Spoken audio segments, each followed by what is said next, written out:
kababayan natin rito sa lungsod ng Maynila, presidente man kayo o dito naghanap, pansamantalang nag-aaral o may pagmatagalang negosyo, o kahit nakikiraan lang kayo.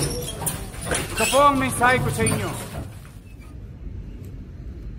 May gobyerno na muli sa lungsod ng Maynila 24/7.